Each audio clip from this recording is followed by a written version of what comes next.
Okay, well, hello everyone, and happy Monday. I hope you had a wonderful weekend that you were able to spend some you time, get recharged, refreshed, and get back at it. So here it is. It's Monday, and on the East Coast, Monday is long done, and really, business hours across the country are now long done. So you made it. You made it through Monday. 4 more days to go.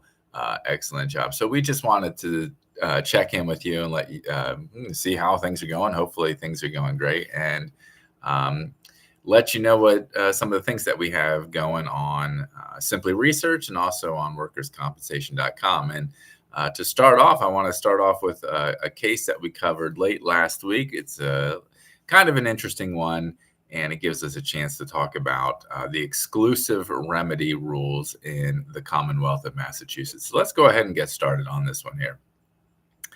It was we're going to get our screen up here in just a second, and there we go. So there it is.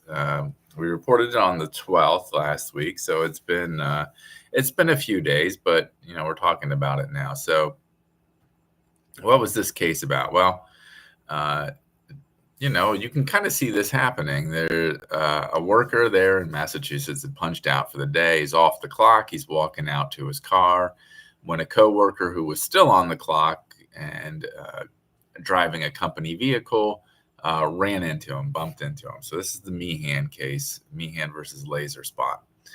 Now, he experienced injuries. According to the case and according to the facts in the case, the impact from the truck threw the worker in the air and caused him a variety of injuries. So he sues, of course. He thinks, well, I got a lawsuit here. I was off the clock. I got hit by a truck. I can sue the company here, right? Well, that this is kind of, in a lot of ways, sort of the 101 on two concepts.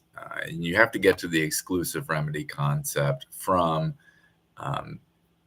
the perspective of, is this a compensable injury? And so his argument is, well, it wasn't a compensable injury. I wasn't on the clock. I'm going out to my personal vehicle, wasn't doing anything with work. This is kind of like going and coming, I'm leaving work. Why would I get comp for that? Well, as it says here, under the Massachusetts rule of law, there have been cases where an injury in the parking lot or kind of coming to and going from work on something that the employer has sort of put there to get employees in and out of work, like it says here, a stairwell, an elevator, a parking lot, or an outdoor passageway. It's not a stretch to think that a worker in the parking lot, either heading into work or getting ready to leave for the day, is still, for purposes of workers' compensation, kind of, you think about the theory of what we want to cover in workers' comp is kind of at work, is on the job. I mean, he has to be there because he has to be in that parking lot because that's where he needs to park to get to work and that kind of thing. So you can see the case there, right? So that's what the lower court said, and that's when it bounced up here to the let's see what court are we in. We're in the Massachusetts Appeals Court. Bounces up to the Appeals Court. Appeals Court says, there's really no reason to disturb that. Walking in and out of work in sort of close proximity and close time, that all sort of makes sense to call that a compensable injury. And, as such, it was arising out of and in the course of employment, the situation there. So now he kept up his argument. He says, well, I wasn't in the course of employment, but the court found 5 factors sort of pointed against the worker's argument, and we'll go through them right there. He had just punched out and was proceeding to walk to his car in the employee parking lot to go home. Now he's departing from work on a passage to which the employer had a right of use, the lot, and kind of the way to get to the lot. Now this is I think key in a lot of ways. There was a causal relation between his employment and the injuries he suffered. In particular, he had to go out to that parking lot one that was designated for his use by the employer to get off of work that day. And this is another key one. The risk of injury was a hazard to which his employment exposed him. Obviously, this was a situation where you were on the employer's property, and the injury occurred when a coworker driving who was, clocked in and all that, was doing their job in a company vehicle, and an employer vehicle bumped into him, sent him kind of flying in the air and caused his injuries.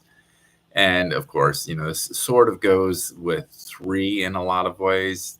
The act of walking across the premises to his designated parking area was incidental to his employment. I think that's also a key point there. When I walk out to my car at work, that's sort of incidental to my employment there, and he has a hard case saying, okay, well, it's just, I was punched out. I'm not working anymore. I'm not doing anything related to my job. So this injury is something that I can sue for.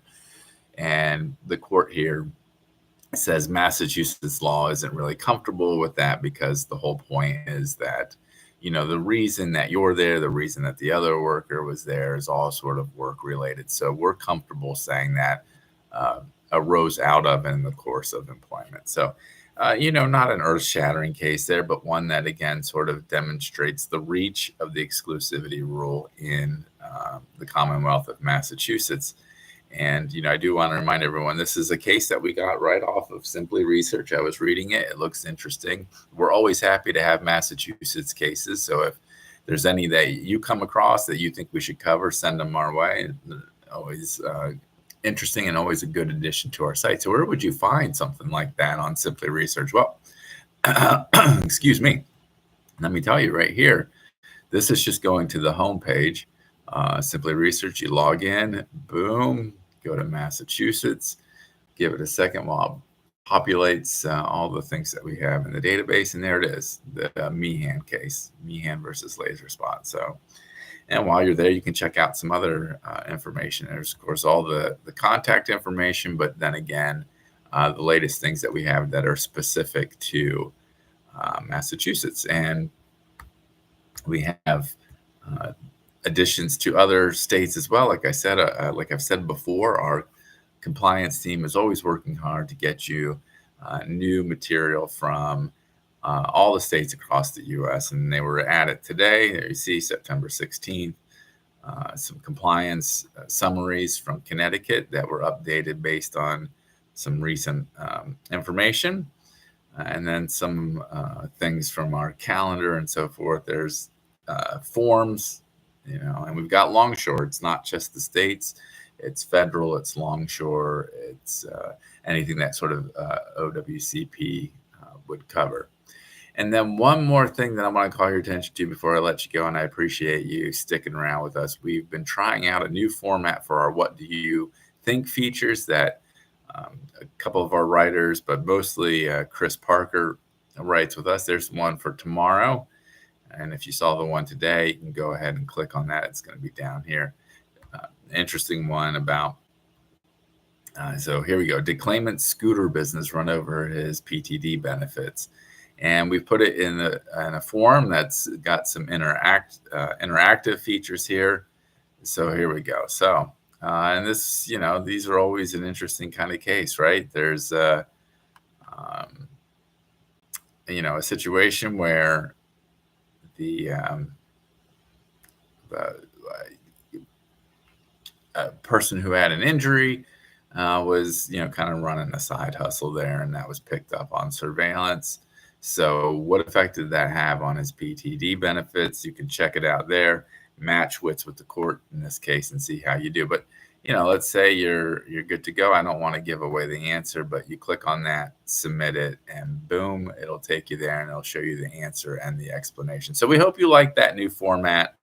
If you don't, let us know. We'll go back to the old one. If enough of you say, hey, I hate that, don't want to do Google Forms, I don't like it, but I like this little kind of interactive feature there. So hopefully that's worth your time, and we appreciate you spending a little bit of your Monday with us. I know it's kind of tough to keep keep going here. And, I've held you for about 9.5 minutes, but I appreciate your time. And I hope the rest of your week is fantastic. Thanks so much and have a wonderful week.